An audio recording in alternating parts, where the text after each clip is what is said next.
So we selected these students based on the culmination of their academics and their involvement on campus, as well as their experience abroad. And he's such a triple threat, so he's a no-brainer.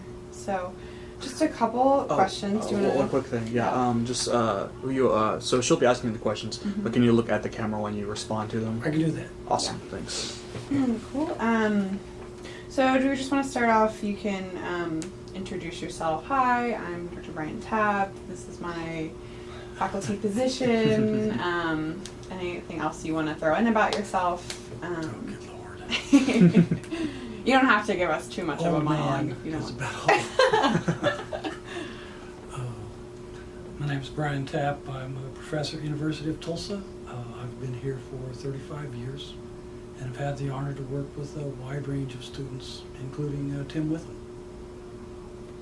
And what has been your experience working with Tim on campus? Tim's been great. He came to us as a high-achieving student, interviewed his family when he was first considering universities to come to. He made the selection for the University of Tulsa based on the experiences that we could give. He chose a campus that was welcoming. He chose a department that would challenge him and would also give him the opportunities to prove himself.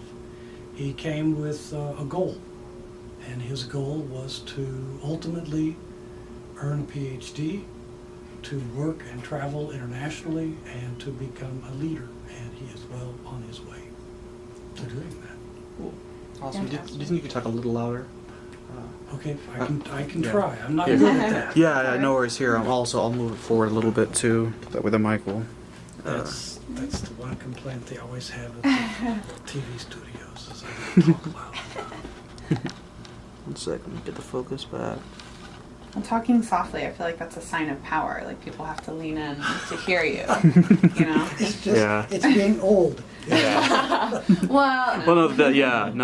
You're right. The one problem is just microphones can't lean in. Yeah. All right, there we go. Alright. And so can you talk a little bit about how you think studying abroad shaped Tim as a leader? And did you notice a difference in him when he came back? Definitely a difference. Tim has always been driven from day one. He wanted to be challenged in the classroom.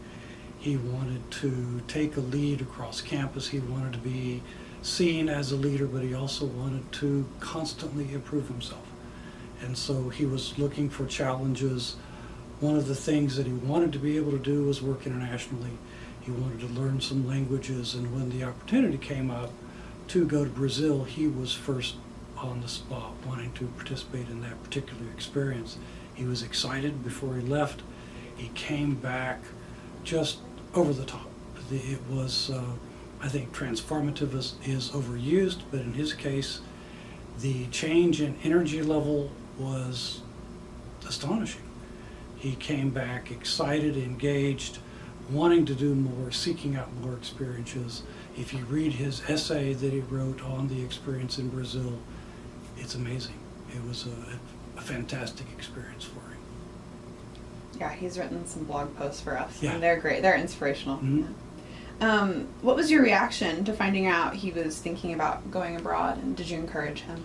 Oh, definitely encouraged him. I've been involved in internationalization since early 2000s. Started off with Cheryl Matherly in trying to set up partnerships with various universities around the world, was engaged in the laboratory process, developing the strategic plan for comprehensive internationalization. And internationalization is something I've always tried to do with our students, going all the way back to when I first came in 1982, and have always tried to get students to study abroad, do summer camp abroad, learn different perspectives, learn from worldwide exposure, because we try, particularly in the geosciences, you can't be a geoscientist if you think of just here. You have to get the entire globe, the entire world into your head. And for students, the best way to do that is to travel, to see, to observe. Absolutely. What hopes do you have for Tim after graduation? one of the hopes is the hope I have for all of my students is that they have a long, happy, successful life where they feel they have accomplished their dreams, that they've gotten everything done they want to do. You want students that when they're in their 60s, they can look back and say, yes, I made the right choices. Yes, I had a good life, a successful life. No matter how much money they make, they want to look back and say, I was successful. For Tim, his desire has always been to earn the doctorate and to work and study internationally, and I think that he will. So my hope for Tim is that he has a strong doctoral experience, that he gets to work internationally, that he develops partnerships across the globe, and that he's able to teach and bring his excitement of the world and his understanding of the world to his students. Because from the perspective of an old goat now, probably my greatest joy in life is that I have alumni from 30 different countries or more.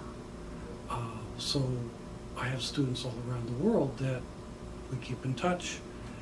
It's like a huge extended family, and it brings indescribable joy to see them grow up into adulthood, have children of their own, go through life experiences, and share those life experiences. That's indescribable. That's what I want for Tim. Great. Is there anything else you'd like to say about Tim? Any projects he's worked on or experiences you've had with him? He's always been fantastic to have in the classroom because he asks questions. He's unafraid to ask questions. In a normal classroom, the faculty typically don't want to be interrupted that much. We want to espouse our knowledge. What I try to convince the students is that I've never had a train of thought to be interrupted, so don't worry about interrupting anything. Where we learn is through engaged discussion, to then bring everyone's perspective into play and then try to understand concepts through that. So we use a lot of challenge questions, and Tim is always right on asking good questions, sometimes asking questions that stump everyone. And that's, for a faculty member, that's the best part about it. You want to have the students ask questions where your immediate answer is, wow, I don't know, let's see if we can figure it out. And then be able to work with the students to help figure it out. And Tim really is a catalyst for that. Amazing. Yeah, you've had perfect responses for all these. I think that's pretty much all I really have to ask. Okay. Yeah, that was great. I've never been told I'm perfect in my life. All right. Well, we'll be sending out, the event is going to be on April 25th, which Okay. is, I believe, the second dead day at the LPC. So we'll be sending out an invitation once we know Okay, cool. more It's about the details. Tim was our outstanding senior for the Tulsa Geological Community. Mhm. It's always a joy to be with him when those things happen. Yeah, that's actually how we got the idea for this, is that we noticed that 9 of the 10 Just Chodo outstanding seniors had studied abroad. We were like, oh, there's something about that. There's something about Yeah, yes. so. Well, it changes their perspective. He's going to go to summer camp in Ireland. Oh, I didn't know that. That's fantastic. Is it Ireland? Oh, gosh. It's Ireland. I think he's in Ireland. We have students in Ireland and Spain this year. Okay. And we've done this for 30 plus years. But yeah, for those students, it truly is a transformative process to see how different faculty work, to see how different people perceive, in our case, rocks, or perceive world or world events. And in Tim's case, he's just integrating all that into what he wants to do next. Great. And so it's all about next. I remember the interview we had with his family.